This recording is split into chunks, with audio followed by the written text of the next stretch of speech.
Hello, welcome. Today I'm going to be doing a neck and chest massage for the lovely Sophia. Let's go ahead and get started. If you don't have time to watch this video right now, go ahead and save to your watch later and just watch whenever you get a chance. I'm going to go ahead and grab my oil.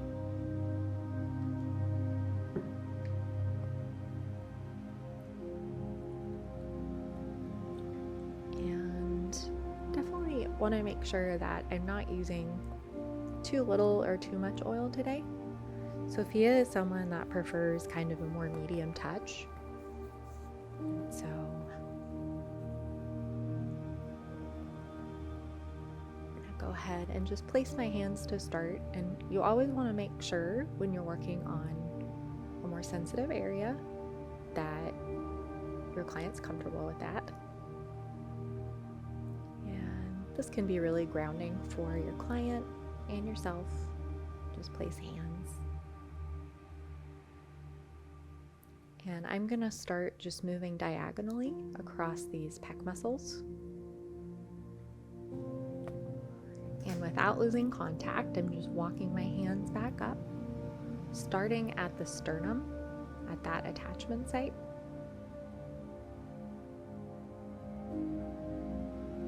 If you're a more deep tissue focused therapist, it can be a challenge to sometimes practice restraint and not go too deep for the clients that don't, really need it or want it as deep. Just feeling for any adhesions, any pockets of tissue that need to be stretched out and worked through.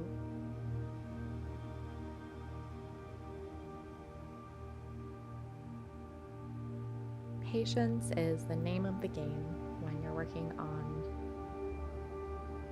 an area like this where the adhesions can be really small. You don't have a lot of surface area to work with. And doing deep tissue work with the fingers is always just harder. Not deep tissue even, just more like precise type work.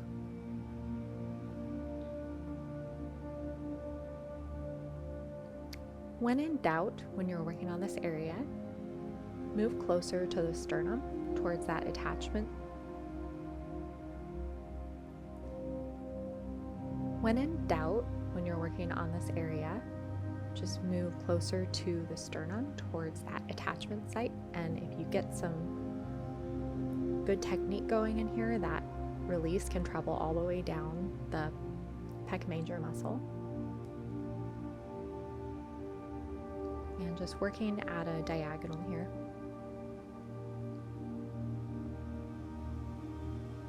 A technique that can be really effective if your client wants deep tissue is to work from the side of the table and work with your elbow. It's actually easier. But for someone that likes more medium pressure, this is perfect.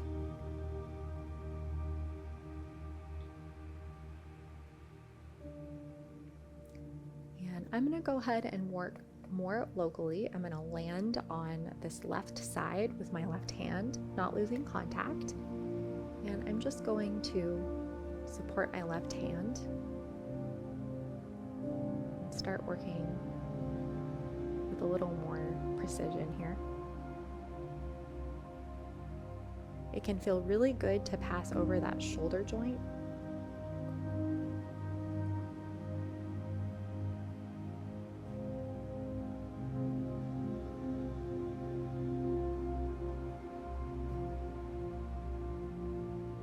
Just pay attention to your client's body language. If they're starting to lift their shoulders, if they're starting to furrow their brow, you're probably going too deep. And it can actually be just uncomfortable for your client to say something especially if it's their first time getting a massage or working with you and it's totally quiet. So it's really good to just pick up on body language, nonverbal cues, and to keep the communication open too. You don't want to be blabbing your client's ear off, but you want them to feel comfortable enough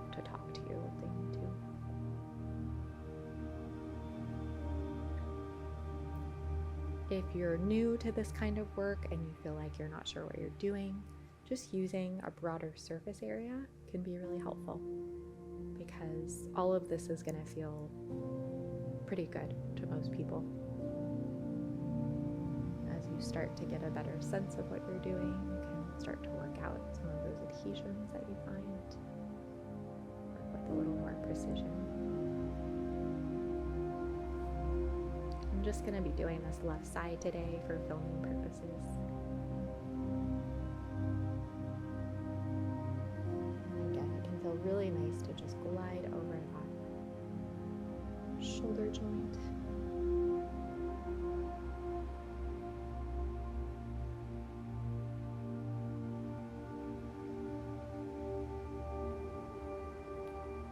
And before I transition into the neck, I like to do something for both sides. And I'm just going to start to swoop my hands around the shoulders and into the neck, dragging this oil onto the neck. So being pretty moderate with the amount of oil that I'm using. Go ahead and relax your head. Just encouraging your client to really let their head feel heavy, let their jaw relax.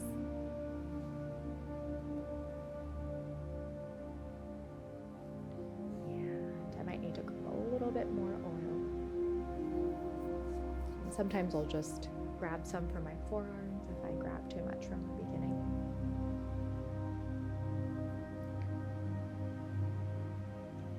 And just a really easy way that you can kind of pace yourself with the amount of pressure you're offering is just add a little more oil, which makes it naturally more difficult to go very deep.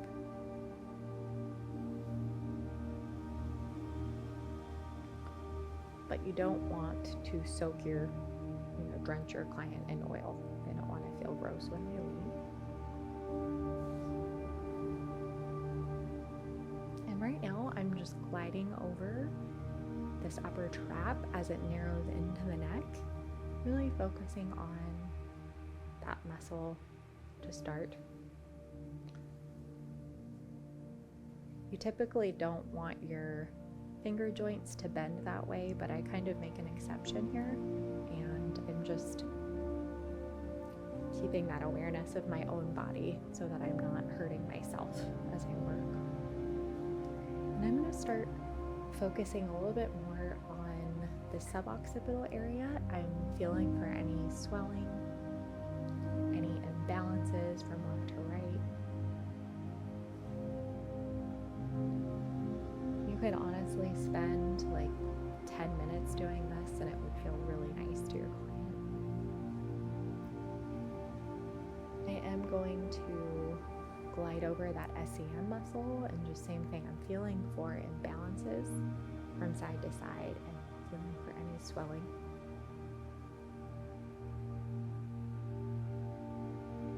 Working the soft tissue very gently, but it's hard to work on the SCM without turning the head and working on it from an angle. It'd be very awkward in this position. Sometimes, people have very limited mobility in their neck. It hurts to turn their neck, so you have to have some good techniques up your sleeve that you can use when you need them.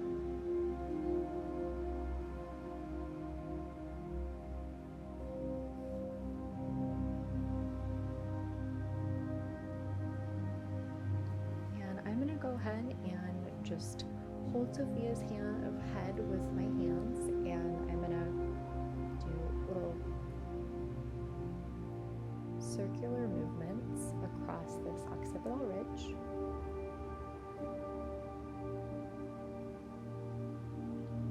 And just reminding myself, that Sophia doesn't need deep tissue today. I'm just using amount of pressure that she's happy with, especially on a really sensitive area like this. It's really easy to go too deep too fast, too deep in general. And honestly, sometimes the more subtle work can be the most helpful and the most effective.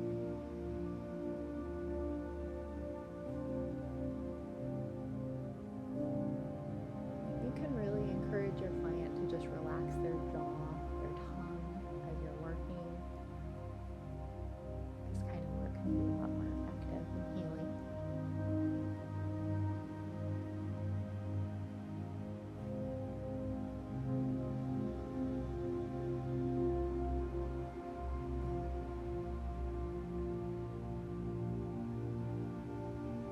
At this point, I might start to just hold on areas that feel more contracted, that need a little more attention.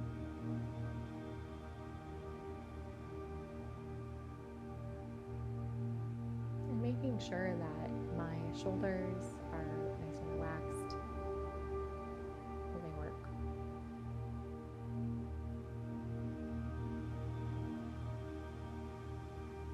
At this point, I'm going to go ahead and just turn Sophia's head a little bit, and I'm going to shift the angle I'm working from, just working on this right side, and for filming purposes, just doing this right side today.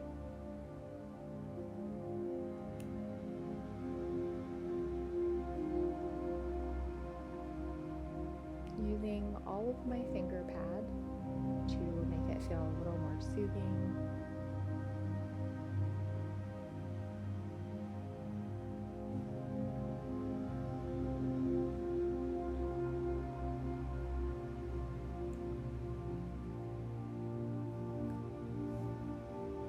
And I'm gonna kind of settle into this upper trap again and just start coming in from a different angle and just slowing way down. If this feels uncomfortable because of the angle of the fingers, you can always use a soft fist. This actually feels a lot better.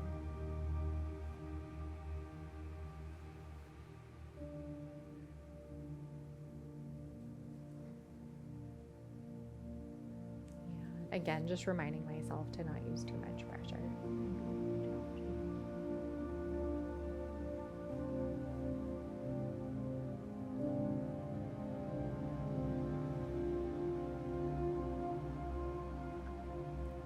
Transitioning into these scalene muscles and this SEM. Just working the soft tissue today. Just, bringing a lot of mindfulness and care, but not too much pressure.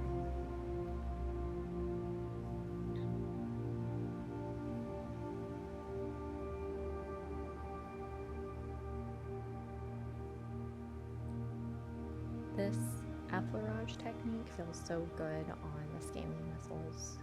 One of my favorite ways to work on these muscles.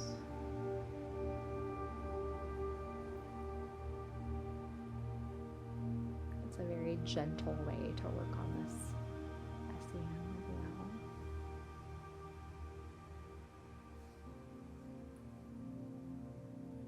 And landing on these suboccipitals.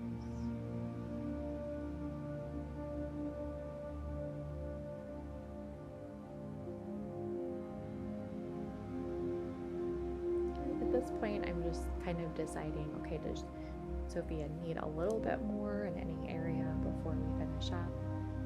And just a little bit more along that SEM. Going from, on a scale of 1 to 10, from 2 to maybe a 4, maybe.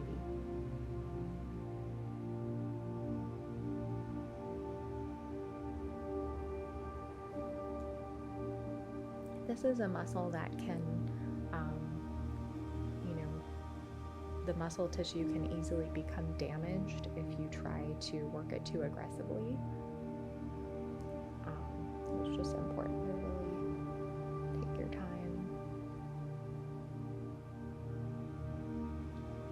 And the goal is, to add add to the health and wellness of the muscle tissue, not to damage it.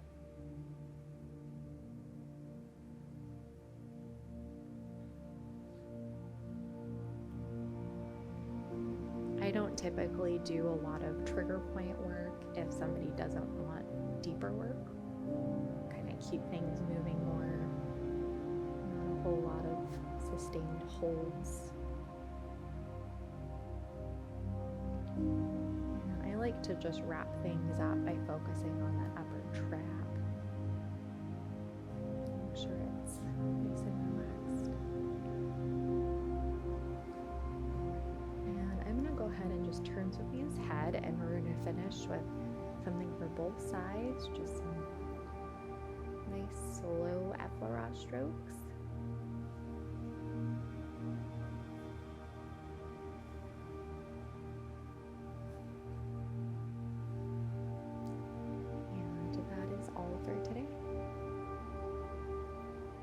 Thank you so much for joining me today. If you liked today's video, you should check out our Patreon page where you'll find some really great exclusive content. I look forward to seeing you there.